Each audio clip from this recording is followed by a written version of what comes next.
Hoy presentamos El último tripulante de la Mir. El módulo espacial flotaba en el vacío, un cubo de metal y cristal suspendido en la infinidad oscura. En su interior, la luz blanca y fría de los paneles LED iluminaba cada rincón, creando un ambiente clínico y frío, casi quirúrgico.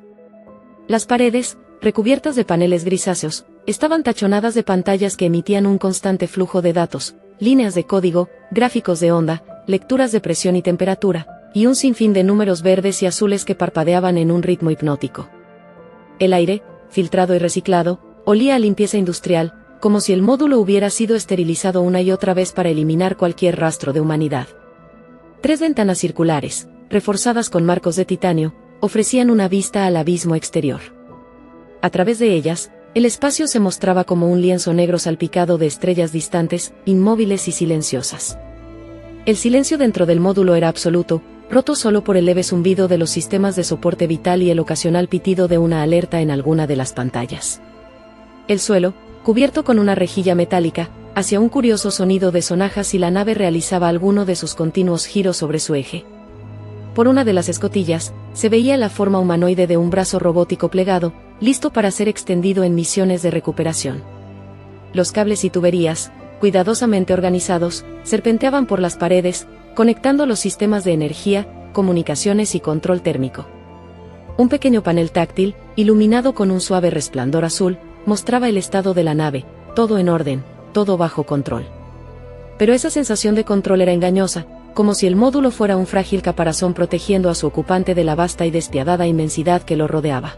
Si uno mira las estadísticas de siniestralidad, se da cuenta de que somos seres frágiles, pero también de que somos muchos. El tanto por ciento de los que viven siempre es mayor que los que mueren accidentalmente o por enfermedad. En cuanto a la probabilidad de llegar a los 60 años, no nos diferenciamos mucho de un rebaño de 100.000 cabezas de ñus cruzando el río Mara sobre las fauces abiertas de los cocodrilos. Vivir expuesto a la probabilidad de que te cayera encima un pedazo de la Estación Espacial Internacional era en el año 2001. Entonces apenas teníamos 20 años y nos lo tomábamos a broma. El argumento recurrente de Benito en todas las conversaciones cuando no sabía de qué hablar, aunque él solía explicarlo de una forma más genérica. ¿Sabes?, le decía a la ojiplática chica con la que conversaba en ese momento, que la probabilidad de que te caiga basura espacial encima en un periodo de un año es de 1 entre 1,2 billones. Y la cara de nuestro amigo, la seriedad y el aplomo con que expresaba aquella inquietud, sobrecogían a la muchacha, que miraba a su alrededor buscando a alguien que la rescatara de aquel chico tan raro. A día de hoy, del año 2025, 24 años después, entre otras fobias, a saber, cremnofobia, es esa paranoia que te invade cada vez que ves una nube en el cielo, como si el universo tuviera un plan para lanzarte una piedra desde lo alto, porque claro, el cosmos está obsesionado contigo y tus rutinas cotidianas. Misofobia. El pánico a los gérmenes. Una vida entera bañada en gel desinfectante, porque vivir en una burbuja de plástico parece más sensato que, no sé, tocar el mundo real. Cada grano de polvo es una amenaza mortal, ¿verdad? Amaxofobia. El miedo a conducir, una paranoia que te hace creer que el volante es una especie de varita mágica que puede transformar cualquier camino en una escena de película de terror. Al final, es más seguro quedarse en casa, claro. Restauranofobia o citofobia. Porque, ¿quién necesita comer fuera cuando puedes prepararte un plato de espaguetis que no te pondrá en riesgo de envenenarte? Los restaurantes son esos templos del misterio culinario donde nunca sabes si estás comiendo algo digno de un restaurante o una bomba de gérmenes disfrazada de platillo gourmet. Sinofobia. El perro, esa criatura tan leal, tan tierna, a menos que se acerque a ti, en cuyo caso se convierte en una bestia furiosa. Claro, no es como si fuera un perro normal. Ese bicho parece tener un plan para morderte y arrastrarte al inframundo. Edismorfofobia social. Cuando miras a las personas que te rodean y piensas que todo el mundo está mirando tus defectos. O tal vez no, pero tienes esa sensación incómoda, como si fueras el único en la sala sin un manual de etiqueta social. Y sí, a veces temes que el mendigo de la esquina sea el reflejo de lo que serás algún día. Liquefobia. ¿Quién necesita caminar con naturalidad cuando puedes bailar alrededor de las rayas del pavimento como si el suelo fuera un tablero de juego? Cada línea es un obstáculo psicológico, y Dios te libre de pisarlas, porque, claro, algo terrible debe suceder si lo haces. Nictofobia. El miedo a la noche, o como yo lo llamo, la excusa perfecta para convertirte en un eremita. No es solo que no puedas ver bien, es que en la oscuridad todo es más peligroso, Y si te atreves a salir, seguro que algo o alguien va a saltar de las sombras para robarte el alma. O al menos eso sientes. Y todas estas fobias se resumen en una sola: agorafobia. Pero retomemos la narración y dejemos a las enciclopedias médicas especializadas que sean ellas las que, con más conocimiento de causa, asignen a cada enfermedad sus síntomas. A día de hoy, año 2025, decíamos, entre otras fobias, Benito nunca se mira en los espejos, porque intenta vivir lo más ajeno posible de sí mismo, ajeno a su cuerpo, que se ha convertido en su peor enemigo. Y si puede evitar mirarse en los espejos y no tener que reconocerse más viejo, no puede impedir en cambio que su cuerpo le siga a todas partes con sus fobias. Miedos que se solidifican en su cerebro como imagen de la misma muerte, del que se desdobla y desfleca una angustia tan parecida a los peores tormentos del infierno imaginados. Imagen terrible de la que le es imposible apartar la mirada. De este modo Benito pasa meses malísimo, convaleciente de sus propios demonios, recluido en su casa durante semanas hasta que necesita recetas, y su médico de cabecera, con solo verle entrar por la puerta, le deriva a psiquiatría. Flotaba dentro del módulo, deslizándose con movimientos pausados, como si cada impulso lo llevara a la deriva en un océano invisible. Sus manos tocaban los bordes de los paneles, los marcos de las escotillas, los agarres dispersos por las paredes, guiándose sin prisa en ese espacio donde el suelo y el techo eran conceptos irrelevantes. El aire tenía un leve aroma a plástico caliente y filtros en funcionamiento, reciclado hasta lo inerte, como si cada molécula de oxígeno hubiera sido purificada tantas veces que ya no contenía memoria de nada vivo. La rutina era lo único que marcaba el tiempo. En la cocina, una bolsa de alimento flotaba cerca de una de las pantallas, girando lentamente sobre sí misma. Extendió la mano y la atrapó con dedos torpes.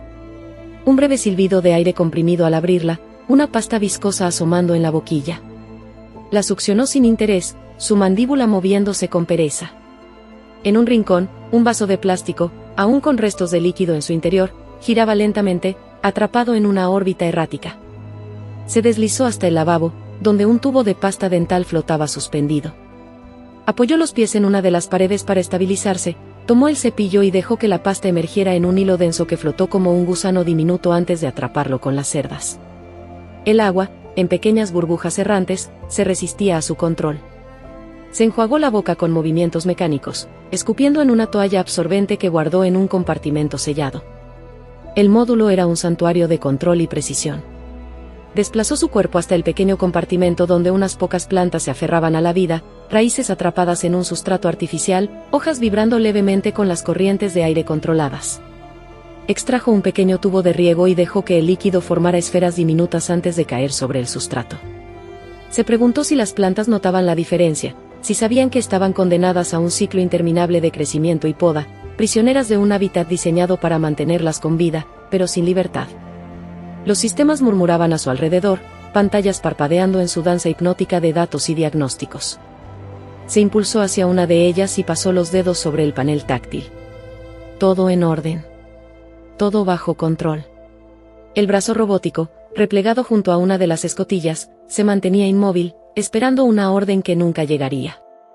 El silencio era absoluto, roto solo por el zumbido sutil de la ventilación y el esporádico pitido de alguna alerta rutinaria. Todo estaba en su sitio, todo seguía funcionando, pero la sensación de fragilidad era ineludible. Como si más allá de las paredes del módulo no existiera nada. Como si el universo entero hubiera desaparecido y solo quedara él, flotando en ese caparazón de metal y luz fría. Una isla suspendida en el vacío, donde el tiempo no tenía peso y la realidad era solo una cuestión de percepción. Lanzó varias pastillas al aire, y flotó hacia ellas con la boca abierta, atrapándolas como si fuera uno de esos peces de río, de brillo iridiscente, que veía en los documentales. Con cada pastilla su cuerpo se volvía más y más pesado y su percepción de cuanto le rodeaba era menos nítida, entonces siempre tropezaba, al menos esa era la conclusión que sacaba cuando se despertaba y estaba tirado en el suelo, con la mejilla húmeda de su propia saliva y la sensación de un peso muerto que colgaba de alguno de sus hombros, con preferencia el derecho, lado que inconscientemente su cuerpo siempre escogía para dormir, utilizando como colchón su propio brazo.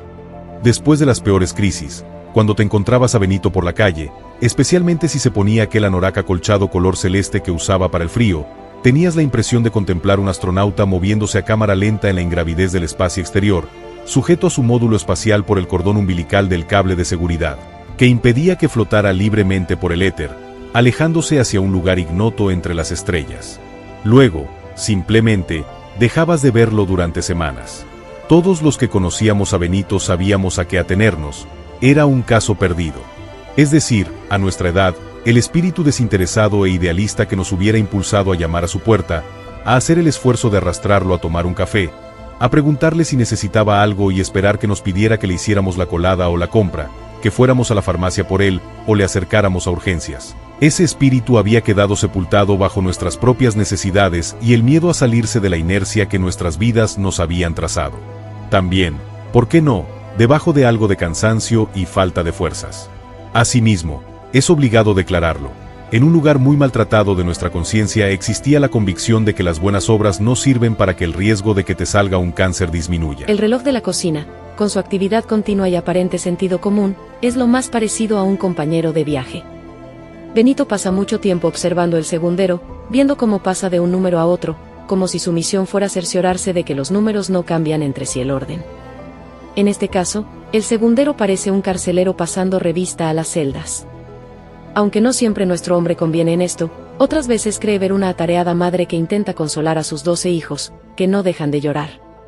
Incluso en ocasiones, la idea que le sugiere es la de un hombre pidiendo ayuda, llamando a la puerta de esas casas tan raras con forma de número, pero la urgencia del segundero es tanta que no espera y pasa a otra casa. Benito duerme mucho, un sueño agitado, más parecido a un duermevela, donde habla y discute, y a veces llora. ¿Por qué sacaste el pececito del agua?, contesta. No lo sé, mamá. Solo quería saber. Benito. ¿Otra vez has meado la cama? Voy a decírselo a tus compañeros de colegio como escarmiento, ¿qué te parece, niño sucio? No, mamá, por favor, no lo volveré a hacer. Por favor, no se lo digas. Abuelo. ¿Qué hijo? Cuéntame otra vez esa historia. Cuando yo era joven, comenzó el abuelo con voz ronca, aprendí una gran lección. Nunca salgas al campo abierto cuando las bombas pueden caer. En la guerra, aprendimos que el único sitio seguro eran las trincheras. Si salías, bueno, no todos volvían. Benito tragó saliva, sin perder detalle de las palabras de su abuelo. Había un soldado en mi escuadrón, prosiguió el anciano. Era un niño todavía, más mayor que tú, pero no mucho más. Pensaba que el peligro no era real, que uno podía salir a caminar sin preocuparse. Un día, quiso recoger una flor que crecía fuera de la trinchera. Solo fue un solo paso fuera de la seguridad del agujero, y lo perdimos. Nadie oyó el silbido de la bomba hasta que fue demasiado tarde. Un segundo estaba allí, al siguiente, solo quedaba el eco de la explosión. Benito se estremeció. ¿Y si hubiera salido tú?, preguntó con voz temblorosa. El abuelo asintió lentamente. Eso es lo que siempre me pregunto. Pero en la guerra, el aire libre no es libertad. Es un campo de muerte. Las trincheras eran frías y oscuras, pero nos protegían. Cada noche oíamos los aullidos del viento y los lamentos de aquellos que se aventuraban afuera. Porque no siempre eran bombas, a veces, eran cosas peores. Nadie sabe qué acecha entre la niebla cuando la guerra lo destruye todo. Hay cosas que esperan en las sombras, buscando a quienes no saben quedarse donde es seguro. Benito estrujó sus manos una contra otra. Pero aquí estamos a salvo, ¿verdad, abuelo? El anciano le dedicó una sonrisa sombría y miró alrededor suyo, asintiendo con la cabeza. Mientras no salgamos, sí. Dentro, estamos seguros. Como en las trincheras. Esa noche, Benito no durmió bien, y se orinó. Y al día siguiente, cuando su madre le pidió que fuera a jugar a la calle mientras se ventilaba la habitación, se quedó inmóvil en la puerta del portal, observando el cielo recortado entre las cornisas de los tejados, esperando, escuchando. Porque si el abuelo tenía razón, allí afuera nunca se estaba realmente a salvo. Cuando no duerme o no mira el segundero, Benito hace anotaciones de todo lo que observa allá abajo. Después de todo, esa es su misión, a 400 kilómetros sobre la superficie de la Tierra, en el espacio. Su última anotación dice, 66 días, 8 horas, 30 minutos. Vista desde aquí, a 400 kilómetros de altitud, apartando un poco la cortina y mirando con cuidado de no ser visto, la existencia de los humanos en la Tierra tiene la trascendencia de una pompa de jabón. Fin.